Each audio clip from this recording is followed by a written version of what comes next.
Neville Goddard this morning, I came across a paragraph as I was thumbing through the pages of Feeling is the Secret, and I wanted to share it with you and share how I would apply this into my world. So, here you go. All you could possibly need or desire is already yours. You need no helper to give it to you. It is yours now. Call your desires into being by imagining and feeling your wish fulfilled. As the end is accepted and you become totally indifferent as to possible failure, for acceptance of the end wills the mean to that end. So for me, it just reaffirms that everything that we already want, all the things that I truly desire are already here. They're already within my capacity, within my ability. And I don't need any helper to give it to me. I don't have to depend on anyone. As Neville said before, if it takes 100 men to aid into doing what you need to do, 100 men will come aid you, and you don't ever have to go looking for them either. So it's not up to us to think about or determine the means or even set our goals based on what we believe is possible with the current means that we have.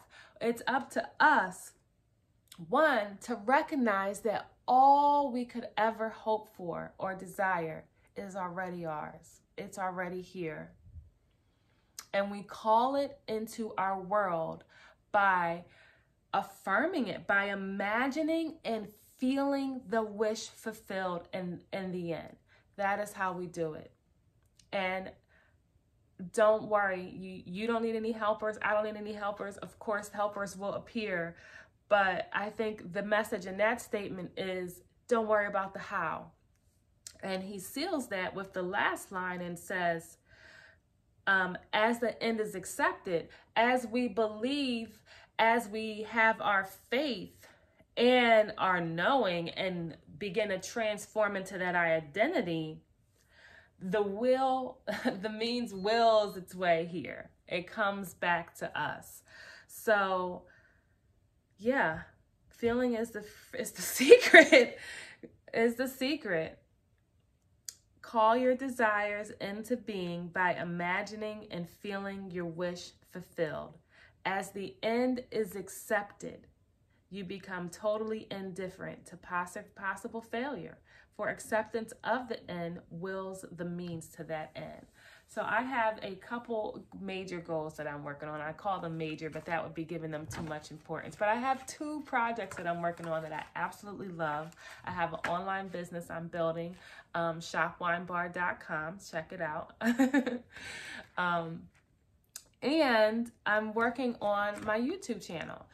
And so, I have in my mind where I want my business to be, where I want my YouTube channel to be. How do I apply these Neville Goddard techniques to achieving that goal? And I'll tell you how.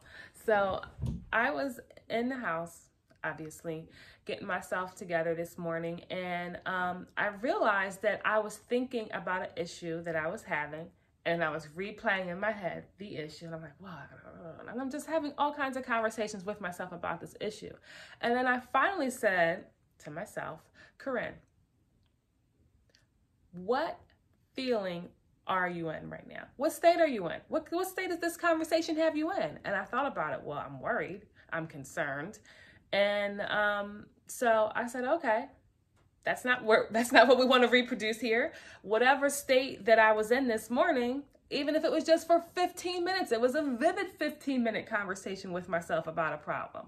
I'm creating more of that problem. So we have to be careful when we are evolving and applying our newfound knowledge of Neville Goddard and others, that it works on negative things as well. If I'm solely focused on, for 15 minutes straight, imagining conversations and people and places and, talking, I am creating that scenario out here. So I had to pivot and say, all right, I don't want to go there because I don't want to actually be there. So I'm gonna pretend everything's perfect in that scenario, and I'm gonna let it go. Everything's perfect, right? Yep. All right. How do I want to feel? What do I want to create? Oh, that's right. I want to take my kids on a beautiful trip to France this summer. Wow. Guess what? It's already done. So I have the idea. The means will themselves to it. Eventually the details work themselves out, and I began to think about the beautiful Eiffel Tower and taking my daughter there. And I was like, okay, cool.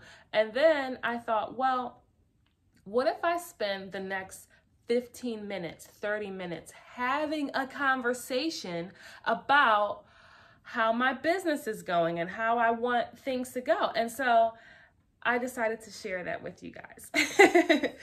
I definitely think that we apply these teachings in good ways, and then we can be unconscious about how we are applying these laws in negative things in our lives. And I just thought that was interesting. I caught myself, and it was like, all right, I got to flip the script here, Corinne. How do I want to feel? I want to feel excited because we're going to Paris.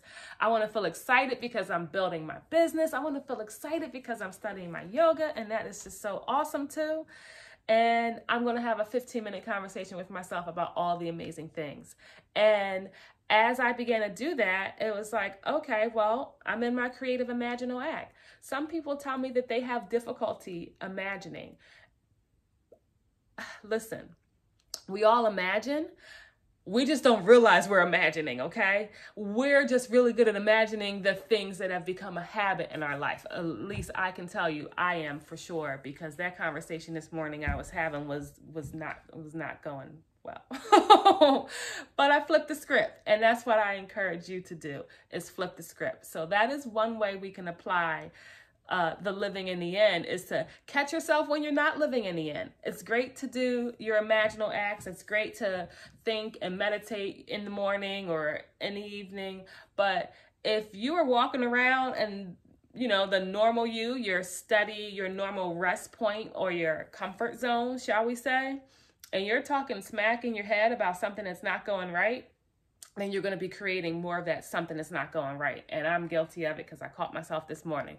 But we're putting an end to that, because we are only going to converse and imagine the things that we want to bring to us. And why is that?